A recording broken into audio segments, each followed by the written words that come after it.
Viewers of Citizens Network Gambia, a warm welcome to yet another exclusive interview, CNG exclusive. My name is Babu Karsi, and on this special edition of our CNG exclusive, we have the honor to invite the Honorable Minister of Youth and Sports, Bakari Y. Baji. We are back here in his office again to discuss matters relating to our sporting arena. A reminder that CNG is in partnership with Properties Gambia Real Estate. Of course, they are the only property solution when it comes to property estates in the country. You watch this video and see some of the things that they're doing within the country. Welcome to Properties Gambia Real Estate.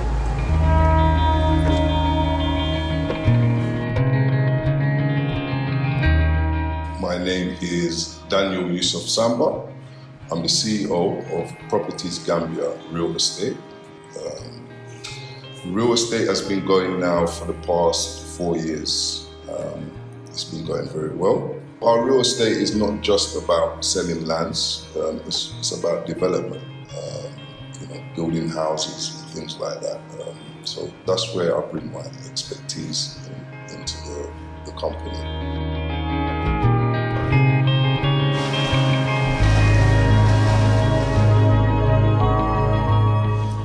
With me on this exclusive interview is Lamin Del Fadera. Lamin, I'll allow you to say hi to your viewership.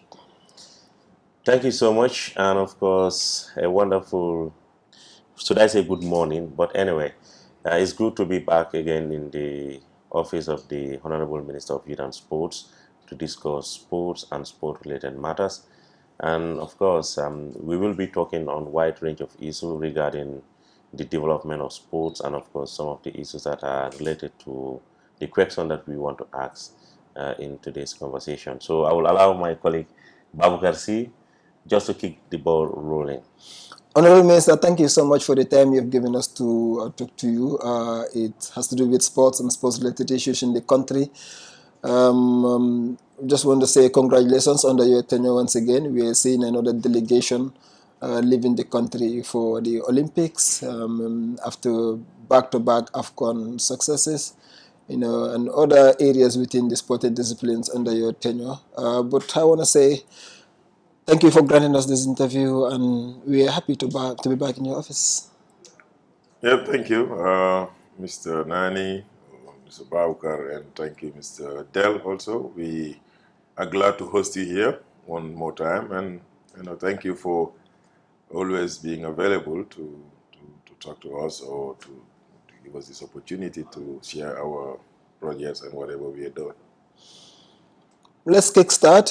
We will start with the Independence Stadium because it's the hottest topic when it comes to Gambian sports right now. Gambian football fans can't wait to get back to the stadium after months and months of renovation. What can you tell us as the Honorable Minister as the level of renovation work going over there, and the rumors I've seen recently on social media that the stadium won't be ready for the September game against Tunisia in the AFCON qualifiers? Well, yes, the stadium is on course. The work is ongoing. Yes, we agree that we've taken a lot of time, but I guess we just want to ensure that we're doing the right thing and get a stadium that would be fit for purpose, and CAF would give the approval that is necessary. And like we always say, some of these projects also comes along with a lot of other technical requirements that is handled by the Ministry of Works, and there is also a financial aspect, which is the funding aspect, which is handled by the Ministry of Finance, and we are in the middle juggling between those two. So sometimes these are the reasons why sometimes works get delayed more than what people expect. But we've started, and that's the second phase, despite the break. And you all know when we started, we took the media there and told them work is starting. And we expect it to be 4 months, and we are still in that 4 months. And that's going to be in August, and that's when the contract is supposed to end. So in terms of, well, whether we play here in September or not, I mean, I guess it's obvious, because CAF normally requires that you must give a stadium 45 days before the match day. And because we're playing in the first week of September, the 45 days was actually last week. So when the work is ongoing at the stadium and it's not going to be completed until August, and once it's completed, you have to send the pictures and the videos or possibly get CAF here for inspection. There is no way that we can be able to play here. I think that's the obvious thing. But I guess Gambians should have been prepared for that because we were very clear from the beginning in terms of when the work is going to finish. And now that CAF scheduled the AFCON qualifiers to start in September, we cannot submit. In fact, you don't even submit a stadium. There's a system where the GFF would go to choose a stadium.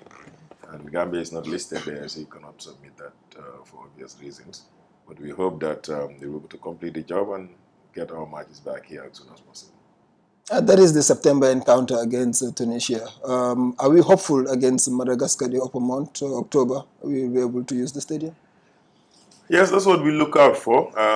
Again, this is in October. I'm not sure if we know the dates yet, but we believe that by the end of August, when the work is completed and CAF is able to come here on time, because we also don't control that, they have their own time. Just like what happened the last time, we wanted them to come earlier at the beginning, they came towards the end of the work. We hope that this time around when they're invited, if need be, if they want to come, that they come early and be able to look at the stadium and give us their final opinion, and then we can be able to play here. But our wish, and we look forward to playing here against Madagascar, and I think if everything goes well, we should be able to play here. I'm not guaranteeing that. Like I said, some of it is technical, some other things are involved, and we want to be as clear as possible, but we cannot give tentative confirmations about whether we can play here or not. So, okay. We're in the second phase of the renovation. One area that I'm so passionate about, of course, you know my relationship with athletics, is the issue of the tracks. Yeah. There is, minimal mention of the renovation or the removal of the track and replace it. Can you confirm to me if there are plans to replace this track so that our athletes will, start using the tracks here to train, and compete instead of going to Senegal? No. In the second phase, the tracks are not part of it.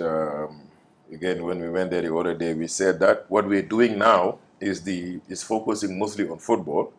That is the expansion of the tunnel, the mix zone, and quite a number of other areas, the VVIP, VIP, the fencing, exterior fencing, the chain link fence inside, and other areas, the media room, the media tribune. Those are what we are doing. But the exclusion of the second phase is mostly two things. That's the floodlights and the tracks. They are not part of it. They are put in the third phase. But the focus now is really how do we get our matches, our football matches back home. And then once we are done with that, depending on the availability of funds, then we will be able to work on this. But these are really expensive capital projects, like I said, and the Ministry of Youth and Sports and by extension government don't have the budget for it. We struggle to be able to get other sources of funding to be able to do what we're doing. And the commitment is there on the side of the government, on the side of the ministry. And we're looking at ways to finish the second phase and start the third phase, and that's where the tracks are. And I understand people will always say the tracks need to be there, and we all agree that the tracks need to be fixed because it is part of the sports that we practice. But unfortunately, based on the availability of resources, we look at what we believe is the most top priority and focus on that, and then we move on. That was why we had the first phase, the second phase, and the third phase. And now that we are doing the second phase, we look forward to doing the third phase, and athletes will be happy to get their activities back there. It's unfortunate that there's no time frame for the third phase when it's commencing. But honestly, I think athletes should be given the priority like football, and just looking into the two sports and see what athletics is doing recently. They should be given huge top priority as well. No, of course. I mean, there's no doubt about it. I think they've been, they've won quite a number of medals, Gina and others, and they've been doing well. Now, of course, comparing the two sports is also different because we all know the energy and the anticipation comes. That is in football is not compared to what is in athletics. And majority of Gambians' focus also is on football, just like how it happens in the world. I mean, and of course, I want to be as frank as possible. But it doesn't mean that we are underrating athletics. No. The tracks itself is equally very expensive.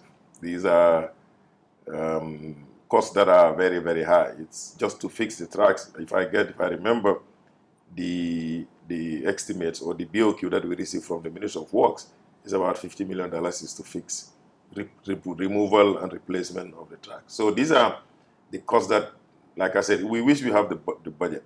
But again, if you are working in a country like this where the economy is small, the budget's allocated. In fact, we don't even have allocation. We struggle.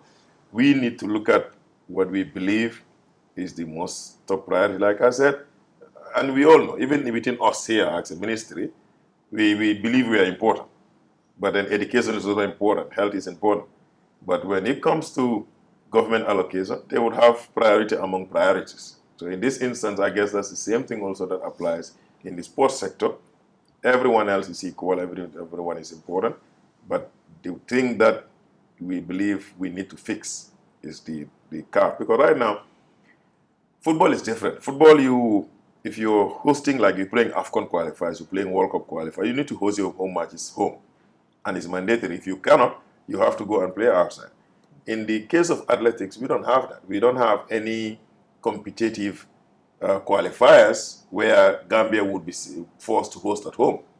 Yes, it's just for training and to get the best of strength, but and to compete within ourselves as well here. Yeah, no, yes, but that's what I'm saying. I'm trying to explain that, and I know your passion for athletics. I'm just trying to say. It's unfortunate that this country is football biased. But you look at it, the condition is this. Football requires that you have a stadium to play. Yes, that's true. It's not that we are hosting, we are not, if it was only left to hosting an event, like an international competition or regional competition, maybe government would probably not invest in the stadium. But it is mandatory to have a stadium because you have matches to host. Yeah, sure. So that's what I'm saying. But athletics is different because athletics does not have any qualifier rounds that you have to do it at home or go look for somewhere else to do it. So these are the reasons why, if you put the two together, it will be difficult for anybody not to say we have to focus on football because of not just the interest, but the realities of the things that we need to be able to have a stadium to play. Yeah. All right. So close to $300 million is being spent at the Independence Stadium for the renovation of the first and, of course, the completion of the second phase. Are you really satisfied with the way the work is going?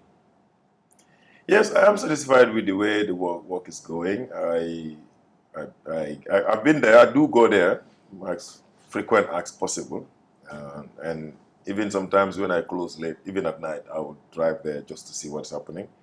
And yes, we're satisfied with the pace of work and with the amount of work that is happening. And we believe that based on what we saw on the documentations provided by technicians and by CAF, we should be able to get the stadium meet the standards that CAF requires.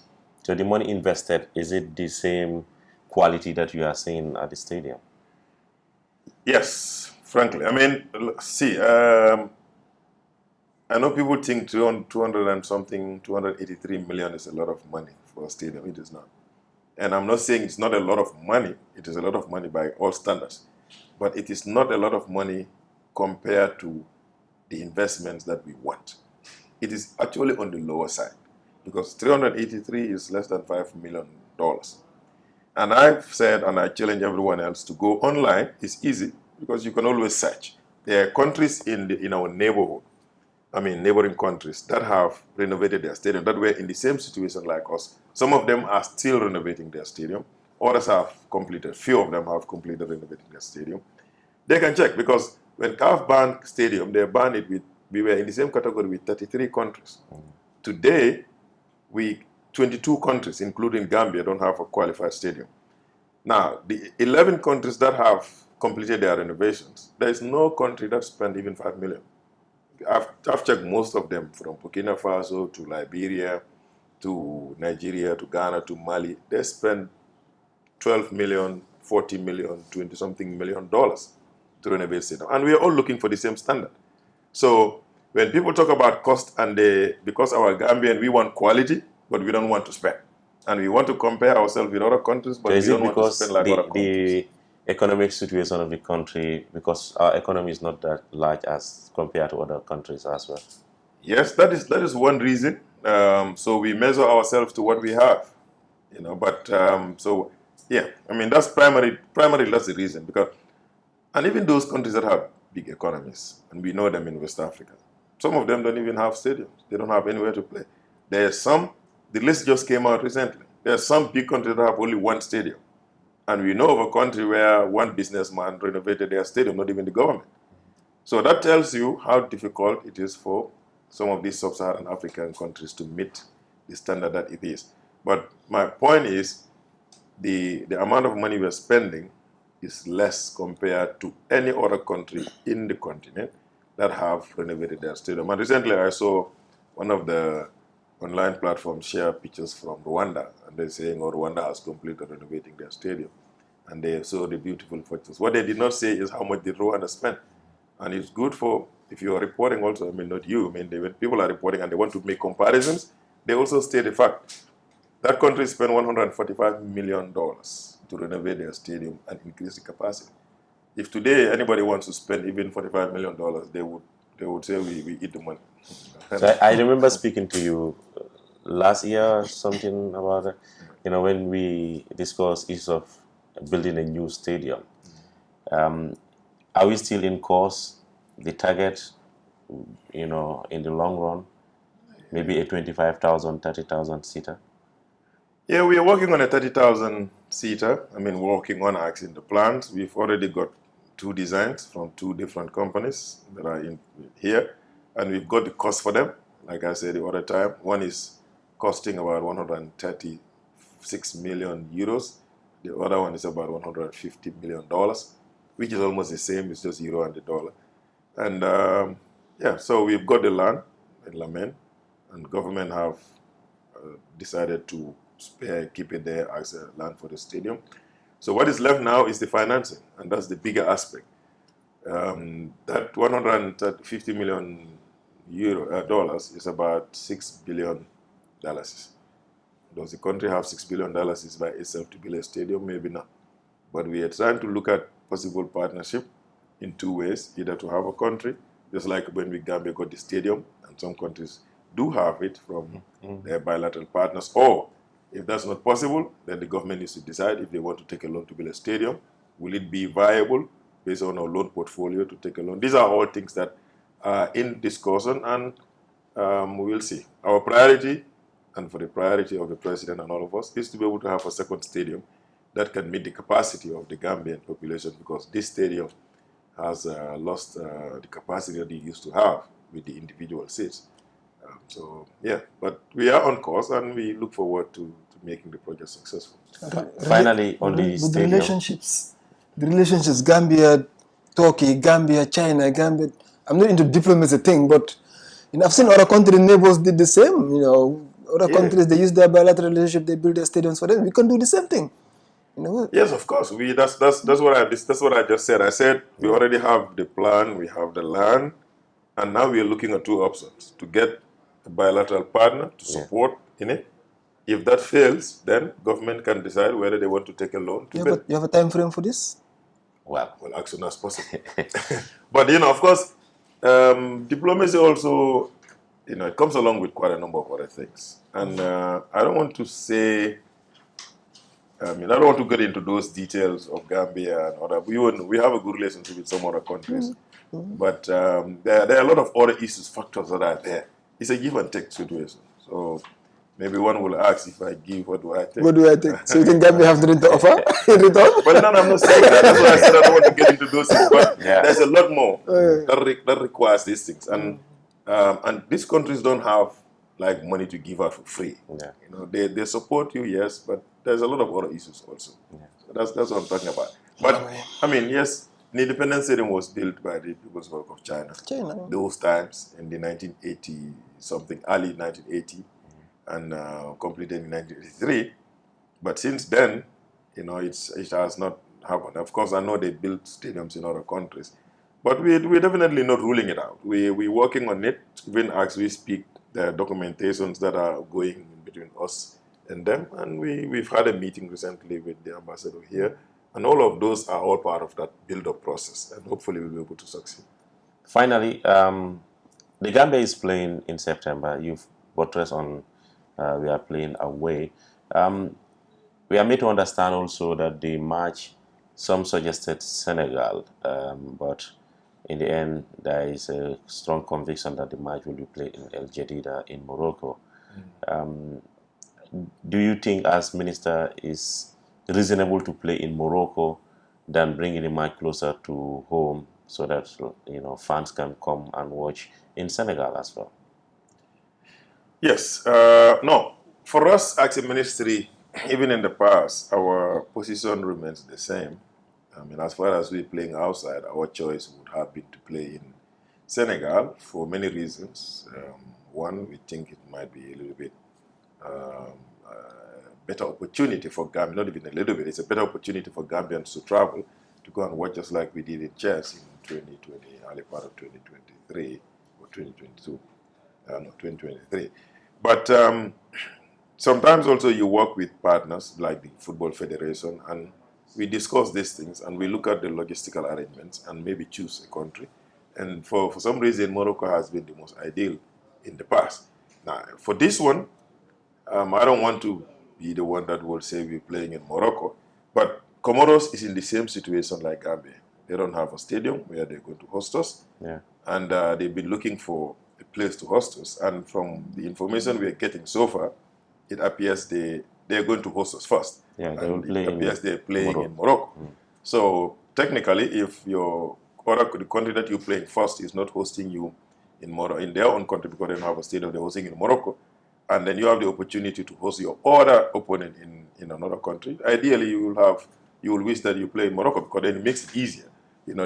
We travel there and play with Comoros by Comoros hosting us there, and then we just stay there and play with Tunisia rather than traveling out of the country, which becomes more expensive to travel out and then travel back again to their country of destination. So these are some of the logistical arrangements that we look at, and then together with the federation, we make a decision.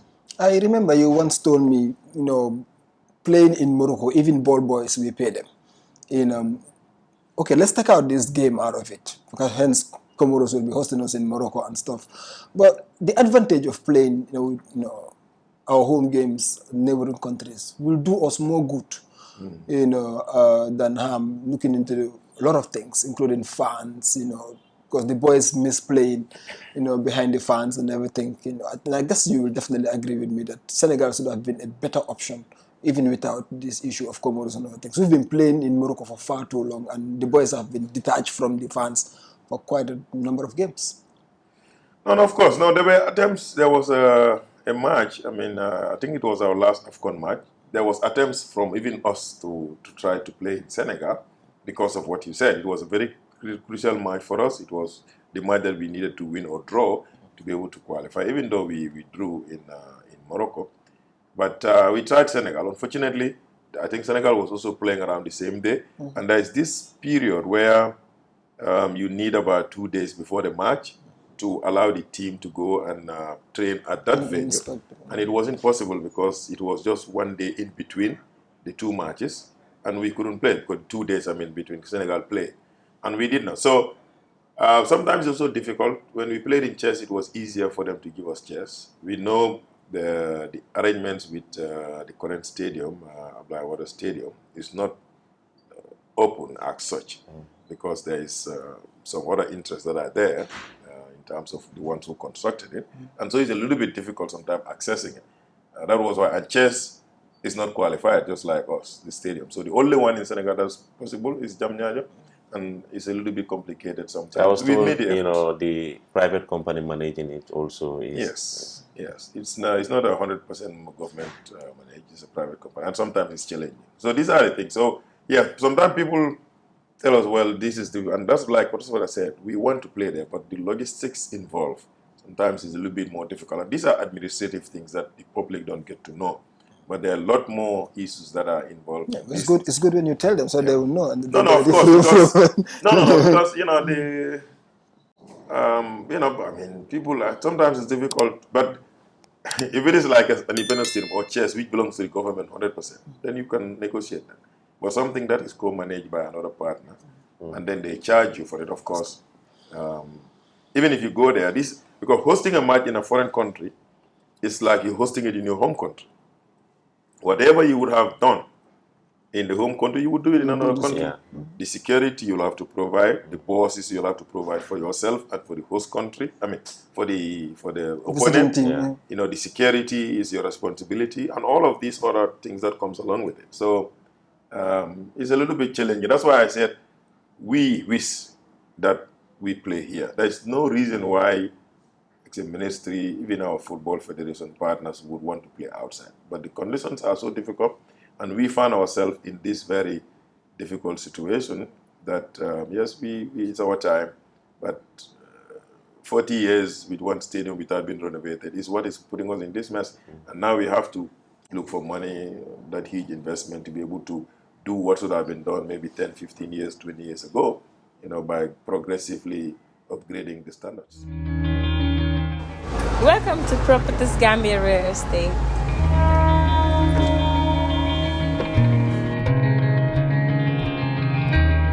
My name is Daniel Yusuf Samba. I'm the CEO of Properties Gambia Real Estate. Real estate has been going now for the past 4 years. It's been going very well. Our real estate is not just about selling lands, it's about development, building houses, things like that. So that's where I bring my expertise into the company.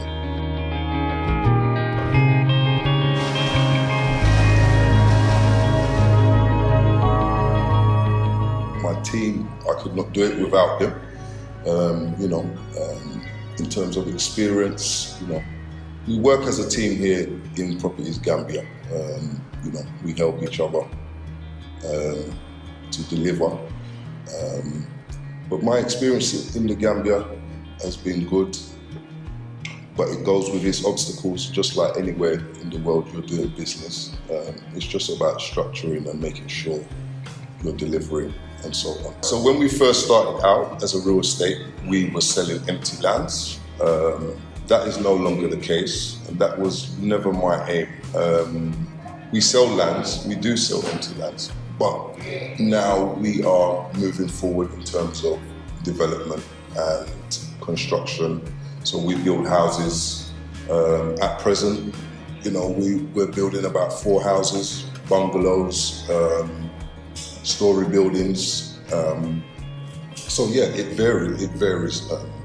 Any of the clients that have gone through Properties Gambia, we've always delivered, regardless, on time and paperwork and so on. So, our motto is, you are safe with us. And I'm not just saying that. I work tirelessly to make sure that we deliver. Yes, and there is a lot of real estates in the Gambia. Competition is there, but I think there's just very few that are actually, that can be trusted in the Gambia, unfortunately. But I can assure and detest that, we are definitely one of those that are coming through slowly but surely. With Properties Gambia Real Estate, you are safe with us.